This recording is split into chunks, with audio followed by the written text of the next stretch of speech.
But first, President Trump is keeping a signature pledge to roll back environmental regulations as part of his promise to try boosting the coal industry and other businesses. But as Amna Nawaz explains, environmentalists say his replacement plan for coal-fired power plants will not make a meaningful difference in stopping the impact of climate change. Judy, the new rule called Affordable Clean Energy replaces the Clean Power Plan, a signature climate rule from the Obama administration. The Obama rules, which could have led to the closing of older power plants, never took effect after they were challenged in court by more than 24 states and energy companies. The Trump plan allows coal-fired plants to make incremental improvements rather than major upgrades, and it gives states the power to decide whether upgrades should be required. States will have 3 years to decide. It, too, will now be challenged in court by a number of states and environmental groups. Juliet Eilperin covers this closely for The Washington Post and joins us once again. Juliet, welcome back to the NewsHour. Let's start with pointing out what that difference is. What does this new rule change about the old Obama-era rules? One of the most important things, which you just alluded to, is that it really empowers the states to decide the energy mix for their respective jurisdictions. And so rather than setting specific emissions targets, which is what the Obama EPA did, talking about, how much reductions you needed to have in carbon dioxide and greenhouse gases, this is saying that it's leaving it up to state regulators, and as a result, it's harder to predict how this rule will play out in terms of what exact reductions you'll get, and you could have states adopting very different strategies in their respective energy markets. So one of those energy markets specifically is obviously the coal industry, right? The EPA Administrator Andrew Wheeler said today that the rule will hopefully, quote, incentivize clean coal. This has been sort of a signature promise of President Trump, too, but the industry has been in decline. So what do we know about the impact this new rule could have on coal?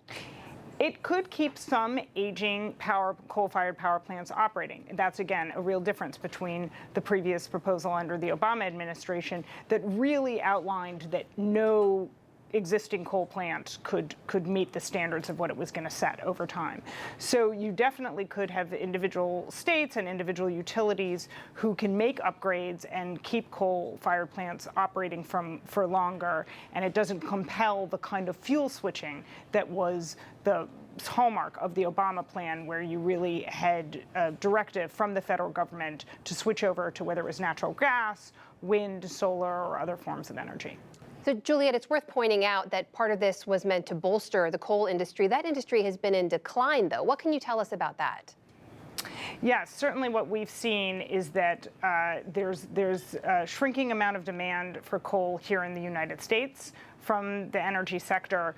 It does still have demand overseas, and that's really where we've seen a slight uptick. What you've really seen is that overall, in the last couple of years, the coal industry has stabilized somewhat, but it's at a fraction of the size that it used to be, and there are no prospects for it to grow in a significant measure, even though it continues to export coal to areas including China, India, and elsewhere in the world. Much of the industry was already working towards hitting some of those goals, the rules that the Obama era had set. How does this new rule change their behavior? Does it take them off track, stop them in their tracks? It doesn't really shift the direction dramatically. I talked to, for example, folks like the CEO and chairman of DTE Energy based in Detroit, which has really ambitious pledges to cut its carbon emissions 50% by 2030 and 80% by 2040. And he indicated that there's nothing that's going to change. And so what is really interesting is that at this point, the utility industry as a whole is pretty close to what the Obama goal is for 2030. That they have already, the power sector in the U.S. has cut its emissions 27% compared to 2005, and the benchmark under Obama was a 32% cut by that year in 2030. So they're really on track to make significant cuts. The significant issue is that when you look at what the science says and what many analysts calculate, the power sector in the U.S. would have to make much deeper emissions cuts if we are to keep, kind of temperatures from exceeding globally 2 degrees Celsius. And so that's kind of still the outstanding question. So even those previous limits didn't go quite as far as some environmentalists would have liked. It's worth pointing out where this goes from here. We obviously know the rule faces threats of lawsuits, as we mentioned, from attorneys general in a couple of states. What do we think will happen next? Does this just kind of get held up in a legal court battle and never go into effect? Well, certainly there's a court battle that will start very soon.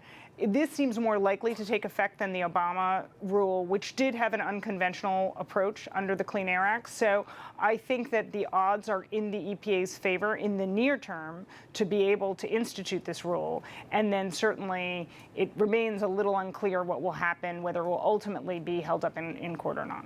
Juliet Eilperin of The Washington Post, thank you so much for your time. Thank you.